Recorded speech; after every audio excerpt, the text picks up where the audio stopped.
Hi guys, and welcome to Matt Bajerski YouTube channel. We're going to lighten the load up today, and we're going to have a little bit of a look around the little room here that I work with when you all come. And a lot of you have been saying, what's in the background? What are all the pictures? What are all the meanings? And I thought, you know what, I'll just take you around and explain something to you, okay?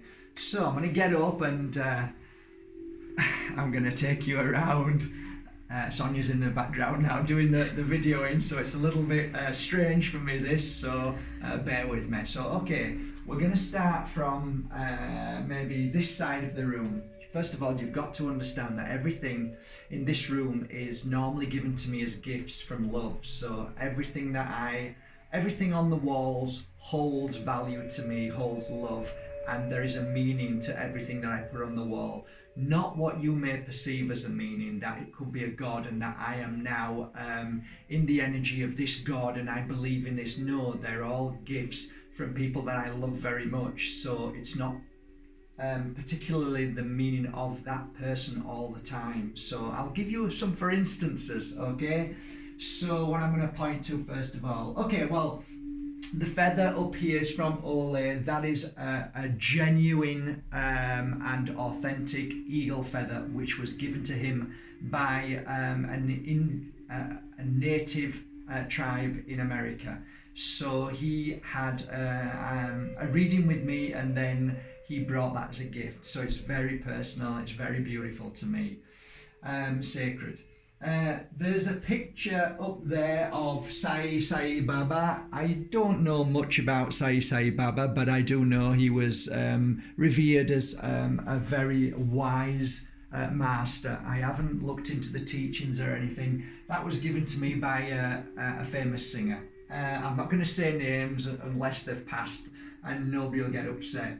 Okay, this was given to me by a dear friend who is a client as well, and we became very good friends. That is Yogananda. I did read a little bit about his book, but not too much. Biography of a yogi, Paramanansa Yogananda. So beautiful man, and I enjoyed what I read about him, and I thought, nice guy.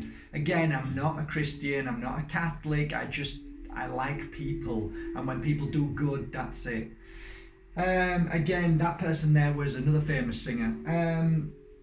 This one here also was given to me as a gift by also another very famous person, but along with this gift was an envelope of 7,000 euros, and they told me that I should go, they had a dream, and that I should go to visit India, which of course I gave back.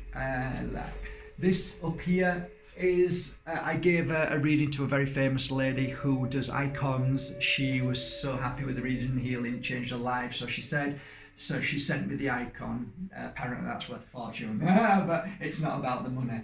This was given to me by a family who look after the lady called Amma, who hugs people. They came to one of my circle nights, and they were so happy and they loved it, and they said Amma would love you, and then they gave me lots of stuff from Amma, which was anyway, that's another one. Up here, that's a genuine photo of Mother Teresa. A lot of you get really upset when I mention the name because you've studied her and looked into certain things that apparently she did and the church did. I have no issue, and I wouldn't diss you or say anything. All I know is that a lot of the things that she said made a lot of truth in my heart and made me feel stronger, which was whatever you do in life, do it with love. Even the little things, do it with the most love. And those things really touched my heart. Now that was an interesting that's an interesting picture, comes with an interesting story. I read for a lady who gave me that afterwards, and as I read for her, I explained to her that I believed her father wasn't her father, and I could see her father being what looked like a pope in clothing. When she looked into it, it all turned out that was true. She found out her father was not her father, and the father that she had was, I'm not saying who, but ended up being very close to that lady, so therefore she gave me that photo as a thank you to find out who her father was. these are stories that are true. This up here is a beautiful lady called Penelope. She moved into the light a few years ago. Penelope meant the world to me. I was there as she was moving into the light throughout the weeks, and we became very good friends. The last healing session I gave her, oh God, I'm gonna cry, before she moved into the light, was an envelope with a check for 250,000 for me to do good with. Of course I didn't take it, but these are the people that touch my heart, not because of the money but because of the love. Okay, that's another picture there of me being asked to go and do work with dolphins. I'll just pull that out. There you can see the dolphins. Look at my happy face. Not happy at all, because the dolphin shouldn't be in captivity, and I struggled with the energy with that. That's going to go in my new book. I took 1,000 crystals and I planted them all around that theme park. And I worked on the dolphins, which were really poorly because some gases had gone into the water and they were ill. Now they're fine and they're doing okay. So that was nice. I was invited to try and heal them. Is it possible for somebody to heal dolphins? I don't know, but I gave them my love. It's okay. Don't worry.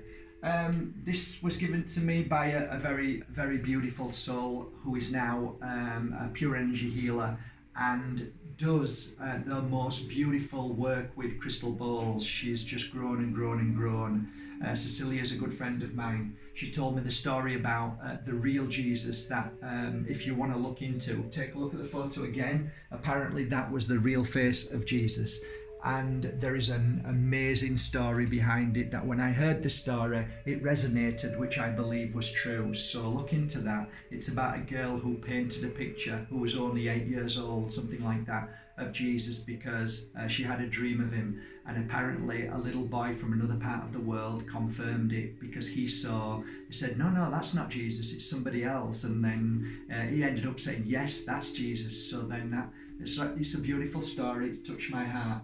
This is a beautiful lady from Hawaii who's a healer. She sent me that painting. Then this is a beautiful soul here. This lady is now touching my heart. She comes forward every now and again to help me in these past few weeks. Gorgeous soul belonging to the person that I love. It's her grandma, and then we realise we may be connected, all of us. So it's very amazing. This is, of course, my mother. You've seen her before. She comes sometimes and works with me with love and kindness. And then Brian here, he's like the dad I never had. It was just such a kind, caring soul. Brian moved into the light. I'm writing about the story about Brian too, of cancer. And I was there through the time that he was moving back home. Beautiful man. He comes forward sometimes, believe it or not, to help. When I was helping people who were like girls 18 to 30 years old who were single and sad, he would come through because he knew how to help them because of his daughter and how he used to feel her pain and suffering too. And so there's always a connection when you come into this world and leave back home. The feelings that you go through and the pain and the suffering that you felt, when you go home, you have a new energy of understanding to be able to help from the spirit world. It's a little bit complicated, but it really is amazing. And last but not least, a little girl that's touched my heart all my life. That's China Faye Bajerski, my daughter. And this was something that she sent me a while ago when she was this age. And that's it, guys. I mean, I could go on and on. There's loads of other stuff that I've missed, but I just wanted to share that with you. Right. I hope you liked the little bit of a topic of conversation. There's tons of other stuff I could have gone through, but you guys wanted to know. I guess that's it, really. I wish you all a beautiful day. I hope you enjoyed the little tour of the academy in this particular room. Everything in this room that I look at brings joy to me. There is nothing in this room that makes me feel sad or bad, because if it did, then it would block me from doing the work. So everything, whether you have a little temple of your own, a little desk where you put your crystals, or a room where you just want to work with good energy, make sure everything in that room feels right. Because if one thing doesn't feel right, that halts everything and stops everything. So that's something that I often share with people, to say, make sure whatever you do, like Mother Teresa says, whatever action you do, however small it is, do it with the greatest of love. So I am not religious. I don't have any belief systems per se. I just work from my heart. My church is in my heart. My love of whoever made a difference in this world and touched my heart is on the walls, so you know a little bit more about me. I don't judge. I don't want to say this is right, this is wrong, this religion is right. I have no time for that kind of energy. I just take whatever feels right, and if it feels good, then as you can see, it's on my walls. And that's it, guys. I wish you a lovely, lovely day. From my heart to yours, have a great day. Thank you.